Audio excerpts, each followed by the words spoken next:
कि आपने 9 दिन का अपना कीमती समय निकालकर बलरामपुर वासियों को इस योग्य समझा और यहाँ पर कथा किया। मैं साथ साथ आपके समस्त टीम को भी धन्यवाद देता हूँ।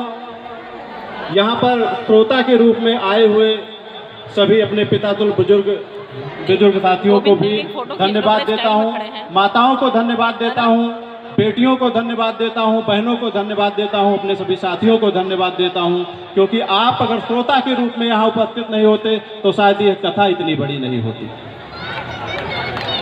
इसके बाद एक प्रमुख व्यक्ति जिनको मैं बहुत हृदय से धन्यवाद देता हूँ, अभी जल्द ही कोई हमारा परम मित्र आपसे मिलाने के लिए हमसे कहा कि मैं बलरामपुर के एक ऐसे विशेष व्यक्ति से आपकी मुलाकात करा रहा हूँ जिससे आप भी प्रफुल्लित हो उठेंगे।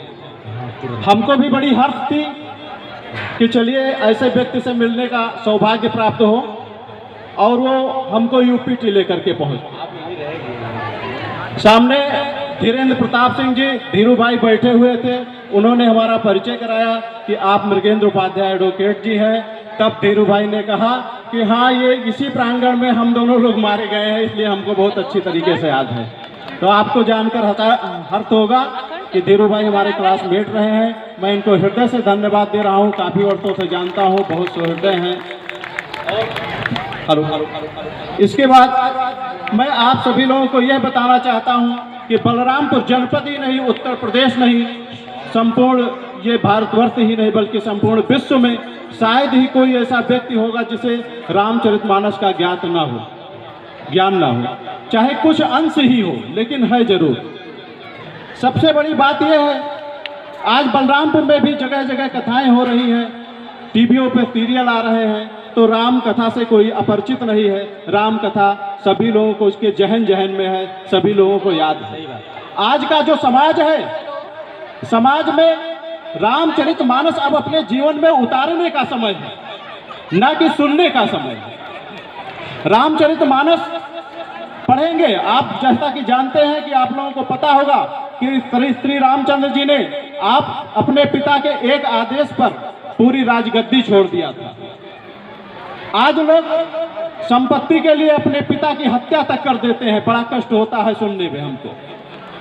थोड़ा सा छोटी छोटी बात के लिए टाइम लग जाएगा। महिलाएं, पत्नियां, विवाद होते हैं, विवाह विच्छेद सबसे ज्यादा निकल करके सामने आते हैं।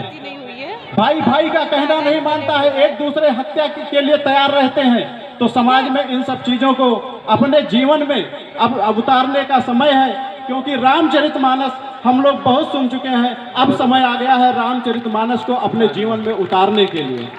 तो मैं आप सभी लोगों से निवेदन करता हूँ, महाराज संत सर्वेश जी महाराज की तरफ से निवेदन करता हूँ कि समाज में जो बुराइयां फैल रही हैं, कुरीतियां फैल रही हैं, इसको हम जहां हैं, जिस जगह पर हैं, जहां भी है, गांव में है, शहर में है, महानगर में है, देश में है, तो अपने अपने स्तर से सुधारने का प्रयास करें और रामचरितमानस को अपने जीवन में उतारने का प्रयास करें। इसी के साथ मैं अपने वाणी को विराम देता हूं। सभी लोगों को हृदय से धन्यवाद, सभी लोगों को प्रणाम, बहुत बहुत धन्यवाद। भारत माता की जय। जी को। और अब आप सुनिए श्रीमती